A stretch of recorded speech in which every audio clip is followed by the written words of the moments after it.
Hello, everyone. I'm Thais Harris, board certified holistic nutritionist with Nourish Together. Thank you for joining me on this live. We are here today to continue on what we talked about, which is detoxification. And so last week, we really started with what to add, right? Because detoxing is not just about letting go of a bunch of foods and just juicing or doing water fasts, even though those are a possibility and some people do them. But when I lead my groups and when I detox myself, I use an approach that is more holistic and it is really about supporting the body, giving it more of what it needs so that it can function properly to let go of the toxins that accumulate. Unfortunately, in our modern world and modern lifestyles, we are exposed to a lot of different toxins that are coming in through our food, the air, the water, things we put on our skin. So everything we breathe in, put in, get in touch with, all of those have an effect on our health. So, let's see. Oh, hello. Um, yeah, so what are some of the things that we talked about adding last week? Well, we need a lot of good quality protein. So if we're using animal proteins, they should be organic and pasture raised. And we need those amino acids so that the liver can do its job in detoxifying the body. So there are also vegetarian options, right, for proteins. We don't only have animal proteins to go to. There are many options of vegetarian proteins, excuse me, that we can use. And so lots of nuts and seeds, legumes, some legumes. Now, for some people, when we're doing the detox, I always talk to every participant because we want to make sure that there aren't clear signs of, say, lectin intolerance, or some people that just can't digest a lot of legumes. And we also look, of course, at all different kinds of nuts, what supports the body best. And we even look at nightshades, which are in the family of tomatoes, peppers, even goji berries, potatoes, all the nightshade plants. What else? Eggplant is also in that family because for some people, if they have some telltale signs of getting a lot of inflammation from nightshade plants, we'll remove those as well. But back to what to add. So for some people, being able to do legumes is very helpful, especially if somebody is vegetarian or vegan. So we will use legumes, some whole grains that are more pseudo grains like quinoa, which is not an actual grain.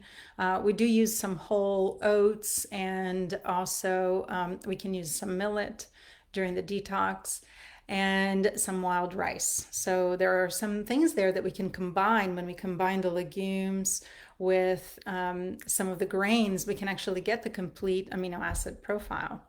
We can also get that by mixing in some nuts and seeds. And also tempeh. Now, soy is usually out. So we're going to go into what to eliminate in just a minute. But I do want to say that fermented organic soy products like tempeh would be okay to add. Absolutely. Especially, again, if you're vegetarian or vegan and you want to detox, you need to be able to do so. So we do allow for some tempeh in there. Now, that's a little overview just of proteins, right, Tad? We need those amino acids to be able to detoxify. Then we also need a lot of plant foods. Plants are our friends to detoxify. So everything that's brightly colored right out of the ground, so all of the kale greens and the berries, everything that's deep blue, deep purple, deep green. We want to add a lot of those because we need those antioxidants to detoxify as well. We need a lot of water, so hydration is key in detoxifying. And let's see, what else? There were a few more things we talked about last week to add. And let me just get back here to my little screen. Great. So we also want to add a lot of booster foods. So things like seaweed, even some miso. Again, that could be a soy fermented product, but it could also be made out of chickpeas. It doesn't have to be soy only. But a lot of fermented vegetables to really help boost our microbiome. And then we want to use a lot of really good fats, especially those that contain vitamin E, which is a super antioxidant for the body. So things like avocados are amazing. Again, the nuts and seeds. And then we'll use some olive oil, some coconut oil, or maybe even ghee, which we don't want to use butter because of the milk solids, since we will be eliminating dairy. But we can use ghee. It can be a very healing, amazing fat to use, especially if we're cooking a little bit higher temperature for things that we wouldn't want to use olive oil for.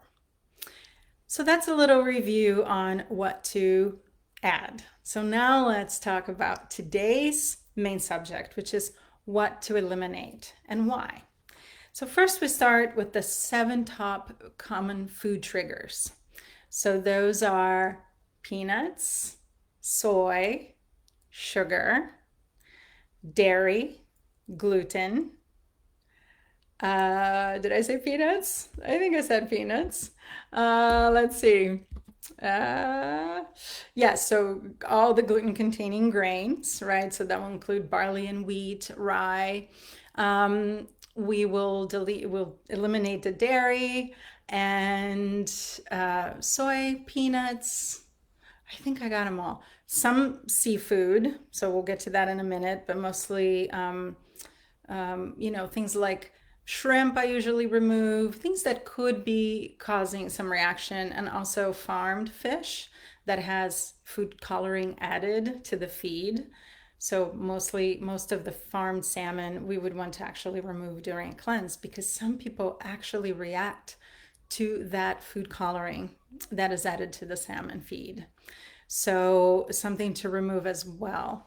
And we also want to remove any kind of refined processed vegetable oils. So those are the 7 main things that we're removing during the cleanse. And as I mentioned before, if somebody knows that they deal with some level of inflammation when they're eating nightshade plants like tomatoes, potatoes, eggplants, peppers, and goji berries, we will want to eliminate those as well because you really want to allow for the messages of the body to become very clear. And so when we're doing a detox, we want to do that for at least a 3-week period, so 21 days. And we want to, it's almost like if we're always living under this constant exposure of different things that might be inflammatory to our bodies, we can't really single out what it is that's causing us to feel headachy and bloated and foggy brained and gaining weight and feeling tired. So we really need to just kind of clean the room so that it's almost like being in a nightclub, let's say, and there's a lot of noise, right, from the music. It's really loud. So if somebody speaks with you, you're not going to be able to hear it. Now, that's kind of what's happening with all the noise of all the different things we're exposed to that we might not know are causing some inflammation. We need to go into a quiet room so that when the body whispers like, oh, this food did not agree with me, we can actually hear it and then be able to figure out how do we want to address it. Is it a food we need to eliminate for a longer time? Is it something that maybe having a digestive enzyme will take care of? Do I just need to really improve the quality of my digestion? And there are so many ways to do that.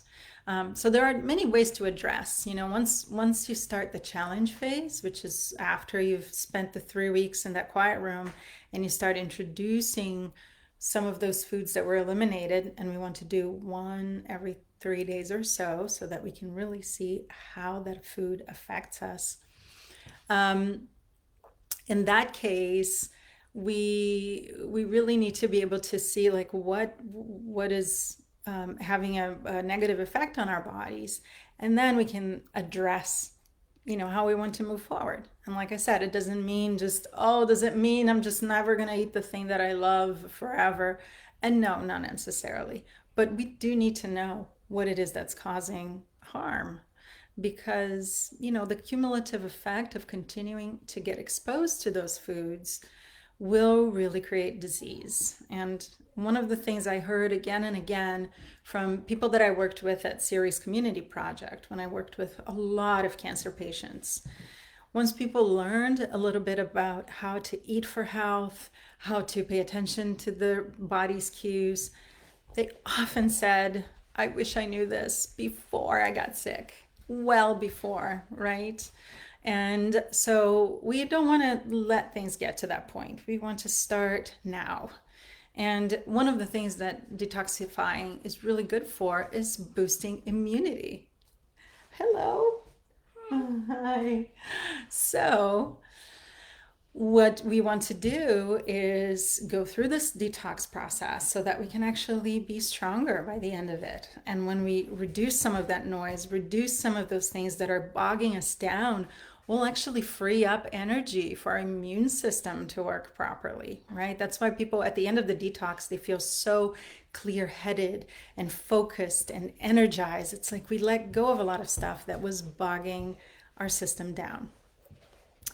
So let's review very quickly because there's a few more things I want to add on what to eliminate. So we talked about wheat and all the gluten-containing grains like rye and barley and triticale, and even some oats. Now, oats don't have gluten naturally, but they are often cross-contaminated because they are grown near wheat. They're processed in the same places, in the same factories, let's say, but in the same mills.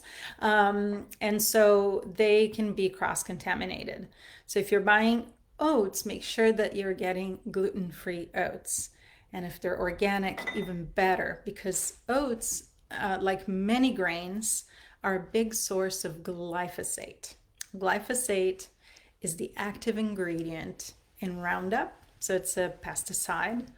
And when it was first patented, it was patented as an antimicrobial, as an antibiotic. And it really does wreak havoc in our guts, and it really interferes with the balance of our microbiome and our healthy bacteria. So we want to avoid glyphosate as much as possible. And that's actually not the only thing that glyphosate does. There are many other ways in which it interferes with our health. So we do want to be able to, not be exposed to it as much as possible. So choosing grains really well, making sure that at the least they're organic.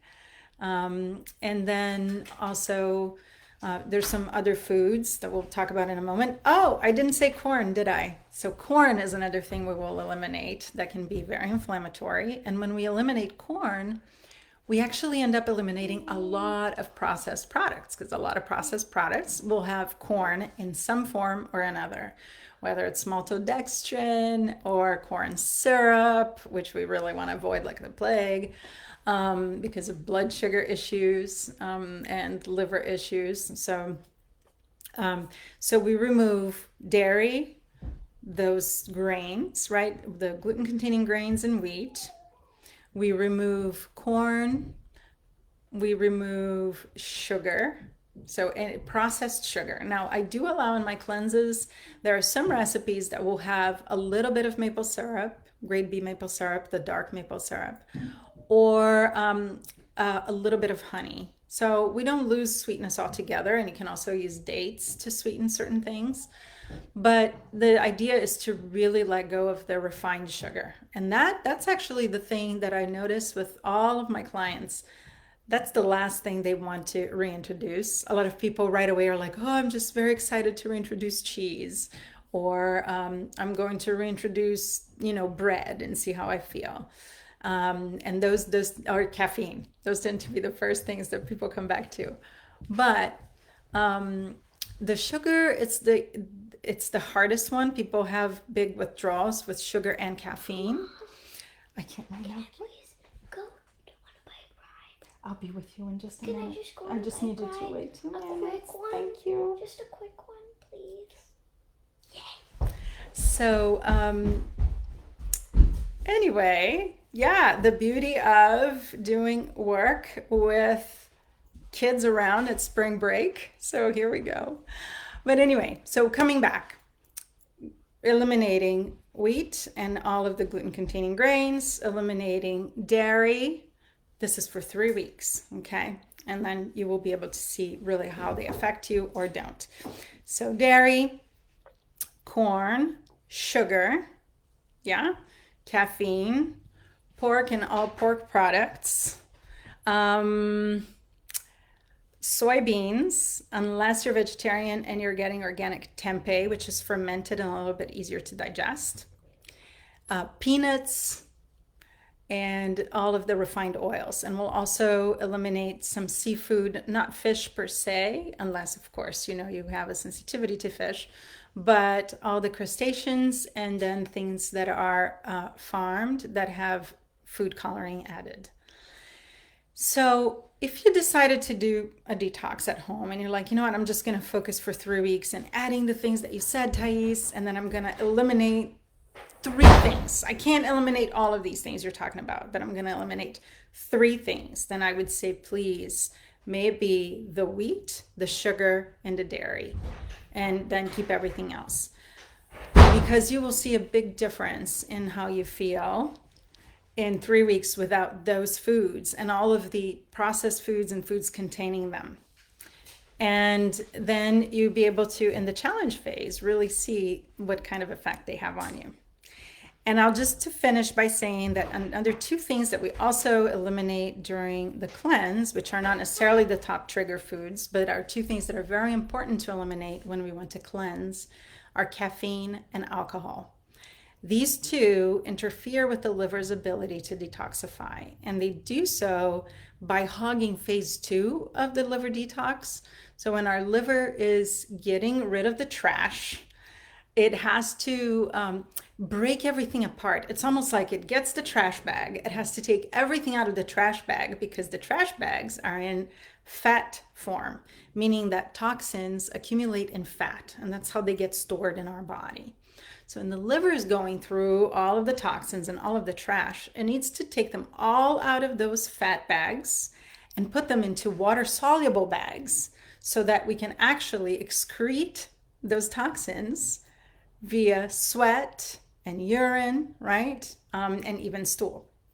So, and through breathing as well. We actually can expel and excrete a lot of toxins through our breath. So we need to make sure that the liver's ability to break all, take the trash out of those fat bags is really good. And we do that by adding all those amino acids and many of the other things I mentioned. But then we also need to make sure that phase 2, where the liver can then put everything back and reconjugate those toxins into a way that they become water soluble, so we can let them go, that phase is also really in good shape. And if we have caffeine and alcohol hogging that second phase, then we're going to end up taking all this trash out of the bags and not being able to put them back into a nicely packaged way that we can let go of them. So it might end up becoming even more toxic and having even more of those compounds circulating in the blood. So that is why when we do a cleanse, we're going to eliminate that caffeine and the alcohol. Okay? And then after 3 weeks, we start incorporating things very slowly. We want to make sure we can really pay attention to the cues of our body. How do certain things make me feel? Do I get skin breakouts when I eat dairy? Do I get mood swings when I eat gluten? There's so many different things that we can watch for. And so I'm a few minutes over today, but I'll be back next week and we'll talk a little bit more about detoxing. Thank you.